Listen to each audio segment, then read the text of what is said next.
with, I'm going to start recording right now, um, my little psychological safety exercise. So just bear with me. Um, I'm going to share my screen. All right, everybody can see it okay? I'm trusting. Yes, we can see Okay, it, Lindsay. okay, cool.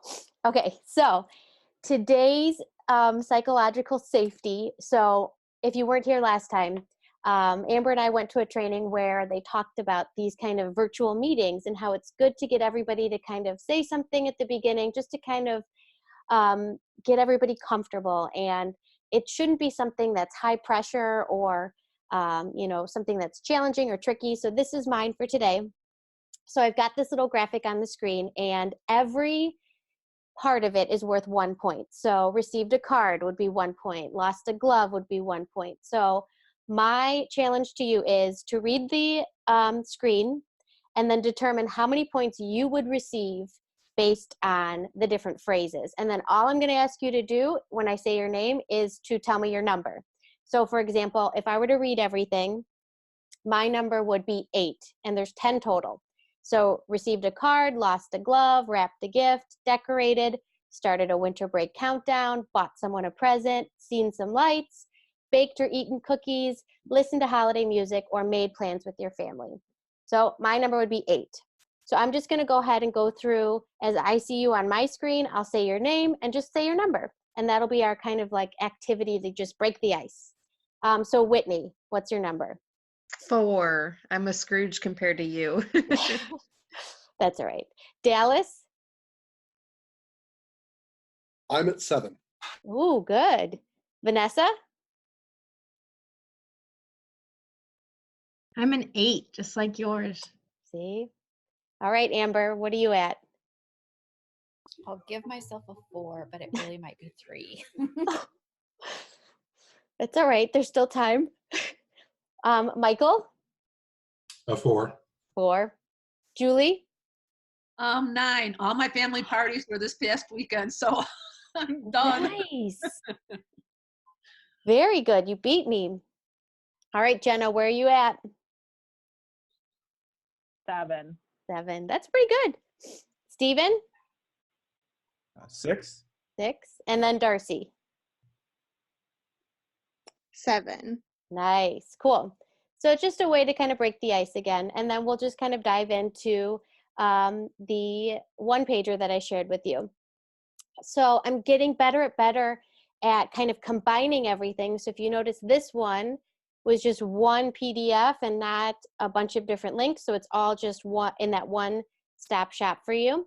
And we'll go ahead and go to this first section here, unpacking the big idea.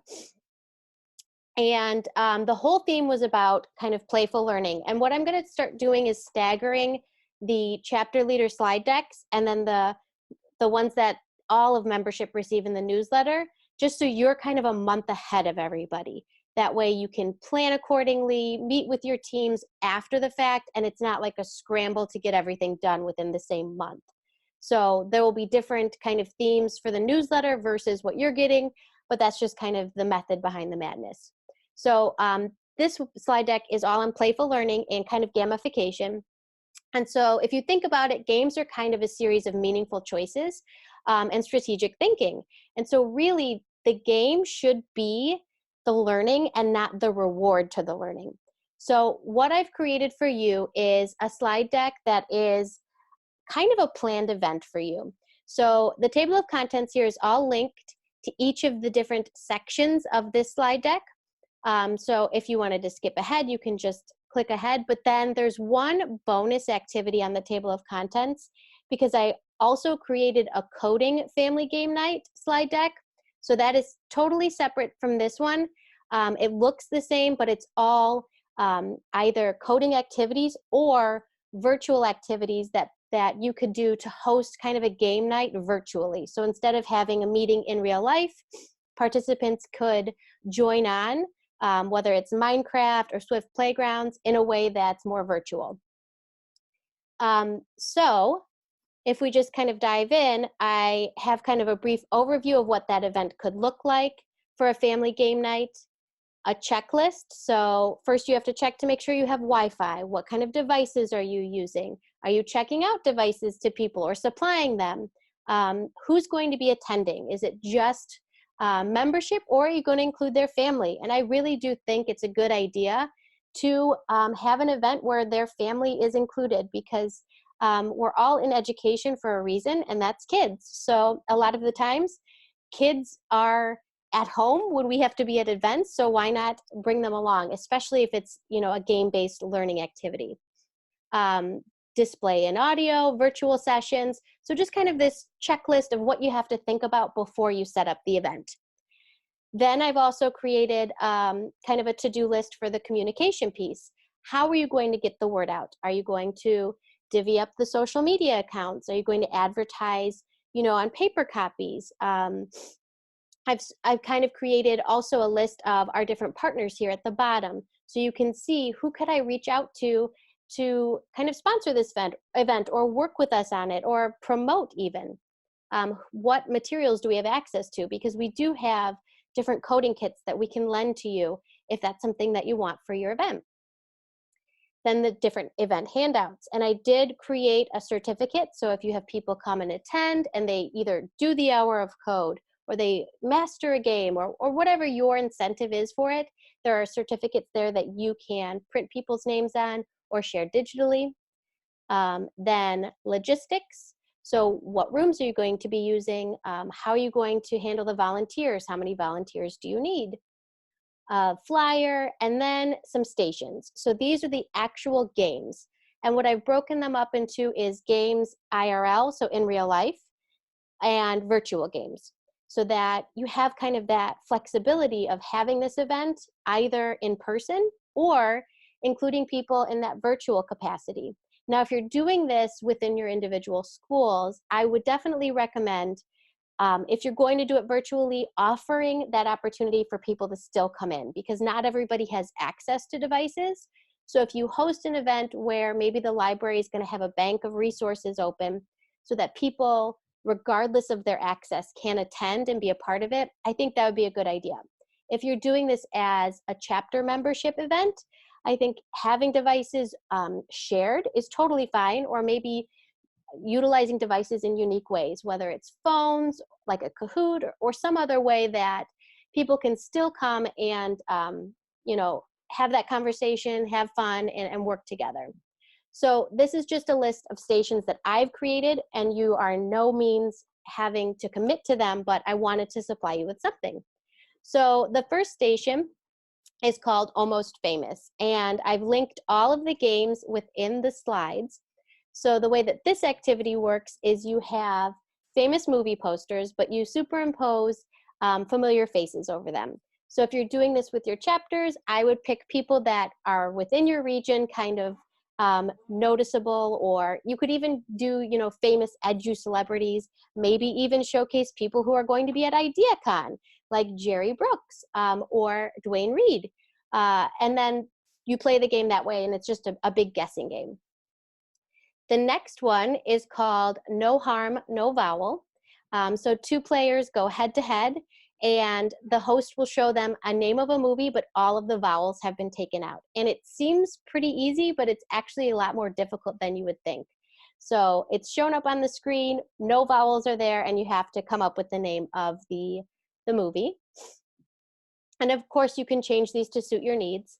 Link in the Chain is more of a tabletop game where one person on a team is given a list of words that all start with the same letter, and they have to get their team to say all of those words in the right order.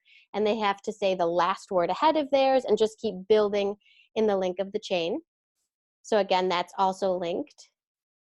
Where you're going is where one person is the driver and the rest of the team becomes the backseat drivers or the passengers. And the passengers have to kind of convince the driver of where they're going to be going. So I like to use fictional places from books or from movies, you know, places like Hogwarts or Emerald City.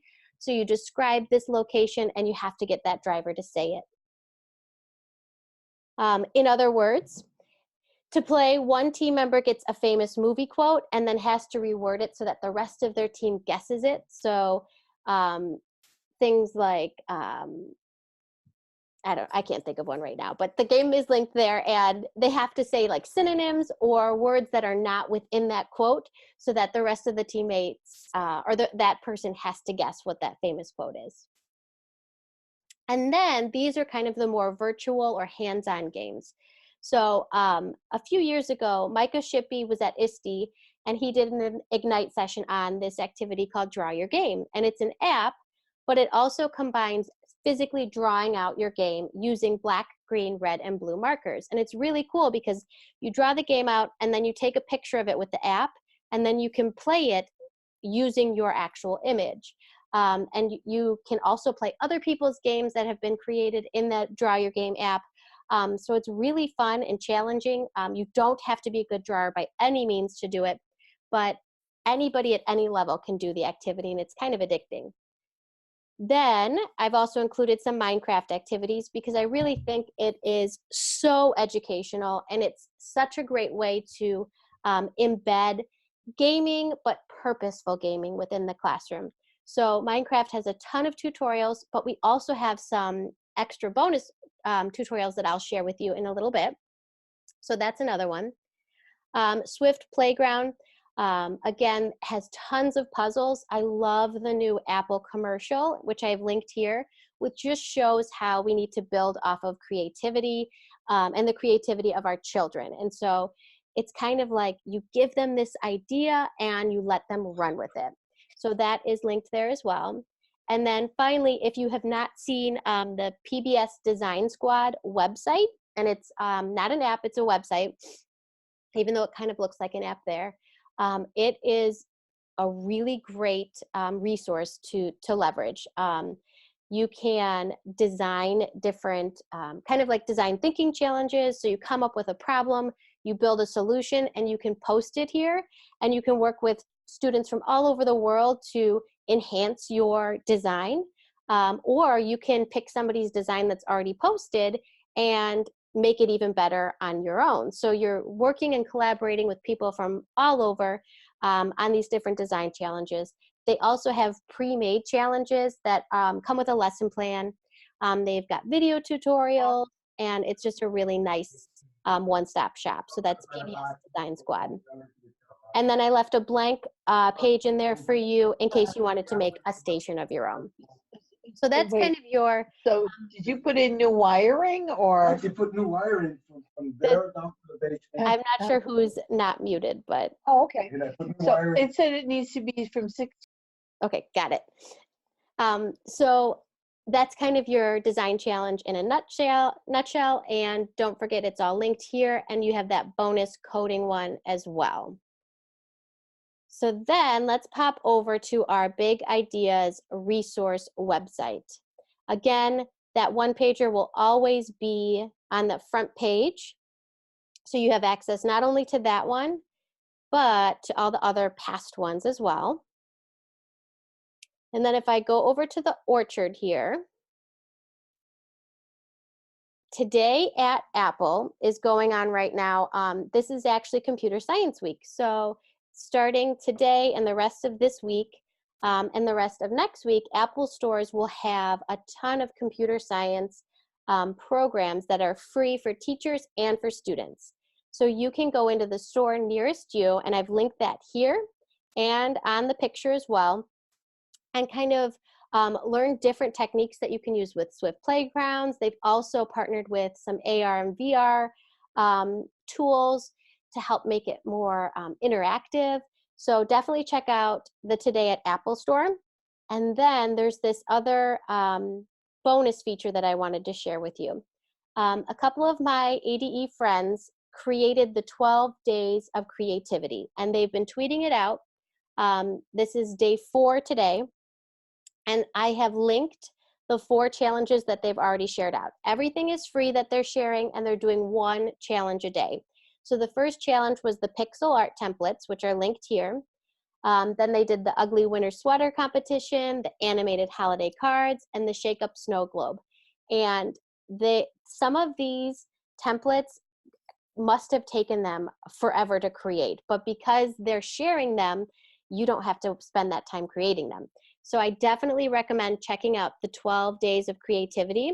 and I've linked who you can follow to get those free resources, but that's definitely a must-see in terms of using Apple in a creative way. So those are our Orchard tools.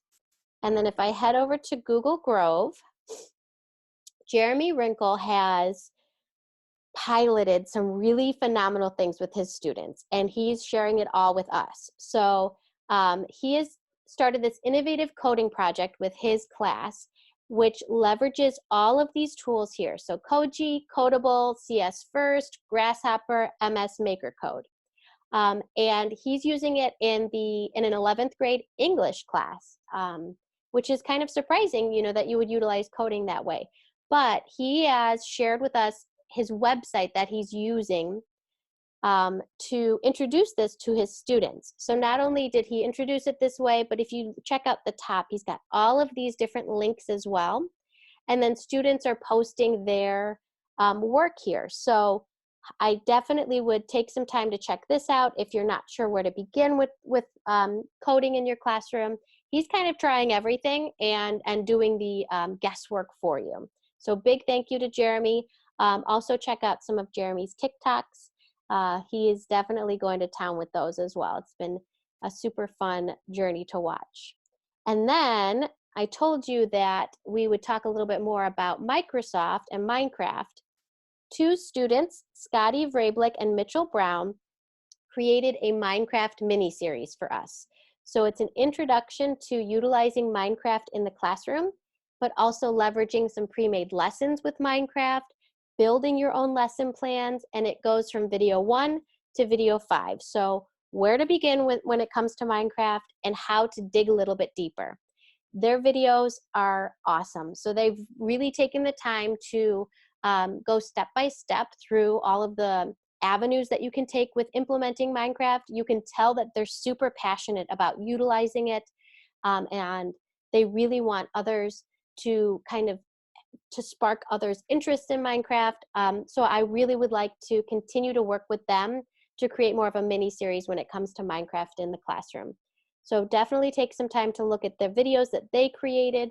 And if you have any questions, they are so willing to jump in and help talk about what it is with using Minecraft in the classroom. And they have no problem, doing a quick tutorial or workshop. So that's definitely a must see as well. So that is our Big Ideas website. One other thing that I wanted to touch on before we finish today is we have an exciting webinar coming up. So the Idea Office staff is going to be hosting the Wednesday webinar on December 18th, and I would love it if you would attend. I wore my ugly sweatshirt, which I don't think is very ugly, but to remind myself to talk to you about this. So on this particular webinar, we're going to be giving away 12 different prizes. So we've talked to all of our partners and we've asked them to donate some of their best stuff. So we have things like a drone, we have an ISTE certification, a day at IdeaCon, we have a Bird Brains technology starter kit. There's so many things that we're going to be able to give away. So please mark your calendars, tell all your friends. We're going to make it worth your while. So December 18th from 4 to 5 p.m. So hopefully we'll see you then. So that's all I have, quick and painless. What questions do you have? Concerns? Thoughts?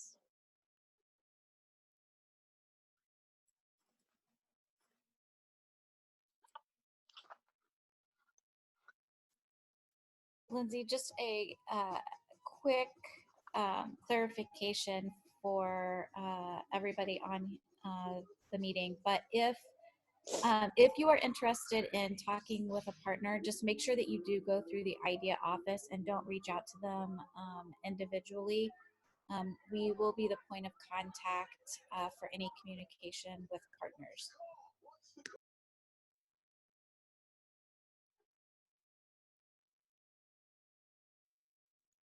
And next month's theme is going to be student-led learning.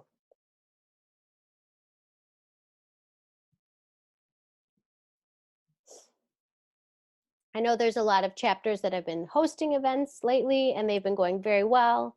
There's some that have reached out that want to do like Giant Candyland, which I'm happy to do. Don't forget that I'm also happy to do these webinars for your chapters as well. So just keep that in mind. Any way that we can support you, we'd love to do.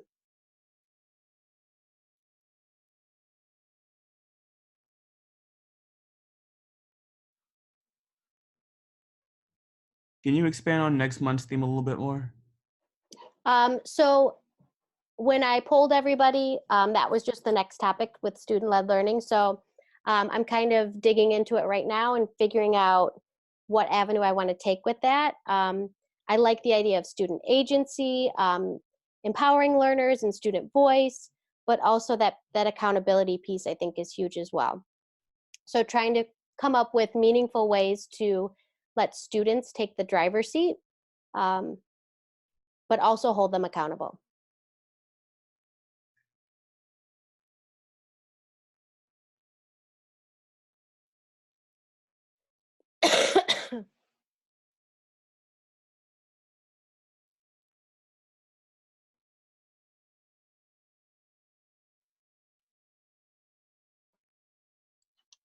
I think I would just like to hear from anybody in regards to thoughts about integrating a chapter event with the idea that Lindsay's talking about as a family game night type of event.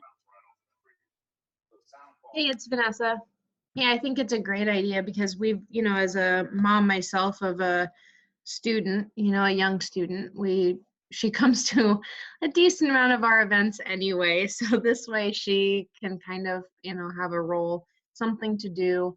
And, when other people see that they can bring their kids, then I think they might be, more inclined to come try things out because they don't have to find daycare. They can come just kind of in a, non-threatening way. They don't have to come prepared, which they don't have to anyway. But I think some of them probably feel that way with an event that they're maybe not as familiar with the topic, that they're going to be asked something they don't know. And I think this could be a really cool thing. I don't know that this will happen for us in December, but I could see big potential for us in January.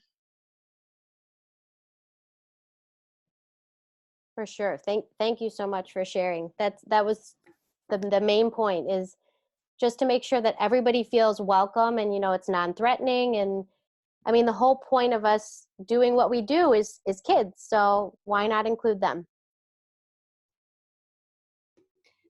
And Vanessa, I was actually thinking about you with this idea as well. When we were talking about doing like the escape room, um, this would be some of those additional types of things that you could do while some people were in the escape room as well. So I That's a like the great different idea. stations. Yeah. And to your point, Vanessa, this is Jenna. That was kind of why, hey, that's kind of why Lindsay is presenting this one in December, because not that we expect anybody to accomplish this in December. There's obviously a lot of logistics, especially with this one in particular. But the idea is that if we're giving you guys stuff in a month before, then you can put, you can put it together for the following month. So this really is intended to be a January event. That's great. So yeah, so that was the rationale behind the early release of it. Thanks. And it worked out well, like with the 2 back-to-back months being coding themed. I thought, it's nice that we decided to do it now.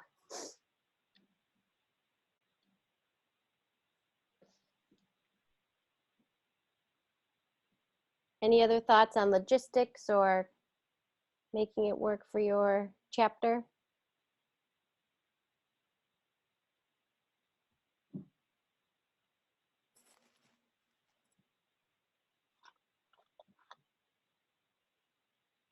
One other thought is kind of think ahead, just another reminder, if there is a particular venue that you might be thinking about or looking at, let the idea staff know, let us know, and we can be that point of contact, and we can reach out to the venue. Communication with them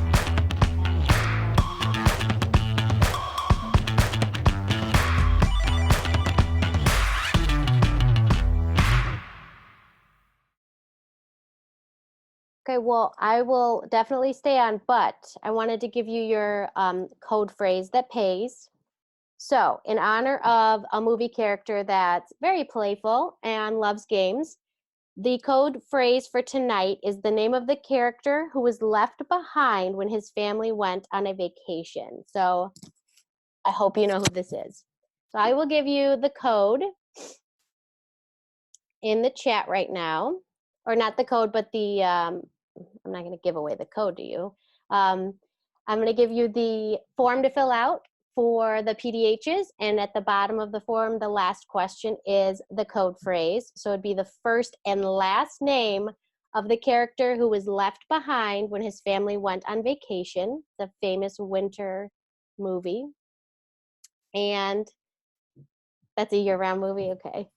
My kids too, they love it. So make sure that you fill out your form so you can get your PDHs. And as always, if you have anything that comes up that you need support on, we're here for you. And we're just an email away. So happy holidays, everybody. And I will stay on until everybody else is off.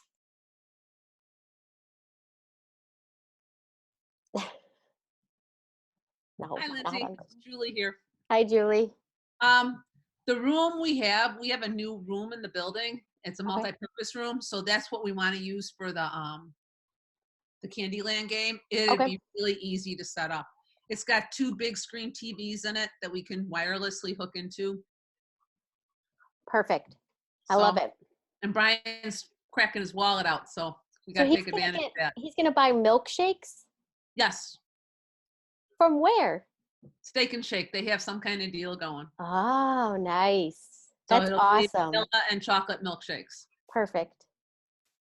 I love it. Yeah, it'll give us something to maybe hook some people in. Yeah, and that's why I was thinking like shake up your learning spaces, like you can transform your rooms pretty easily. Yeah, I love this idea, and I finally get to play it. Yay! Not set it up or take it down. Yeah. I've got all the stuff. I've got a pump to help Okay. pump up all the How long inflatables. will it take us to set it up? It takes a good amount of time. Well, the room's empty. Do you know what Okay. I mean? Like, so we could start setting it up during the day. Perfect. Perfect. Okay, cool. I'm excited. Julie, what's the date that they decided on for the event? It's either the 15th or the 29th Okay. of January. Yeah, we're going to talk with the governing board this week, right? Tony's talking with whoever, so. Okay. Our South Suburbs. Yeah, we have a meeting tomorrow night. Yep. Okay. Perfect. So far everyone's been back and forth in the emails. Are like, both are good for me, so we'll see. Yep. It's going to I thought be you were fun. talking about like the big governing board. No, not the big. You guys, the South Suburbs. Yes, no, we're having a meeting tomorrow night, so I'm excited. I know it's going to be fun. All righty, well, you have a good evening. I'll probably see you tomorrow at the ISTE. Yep. The check-in. Okay. Yep. All right. All righty. Have a good night, Julie. You too. Bye.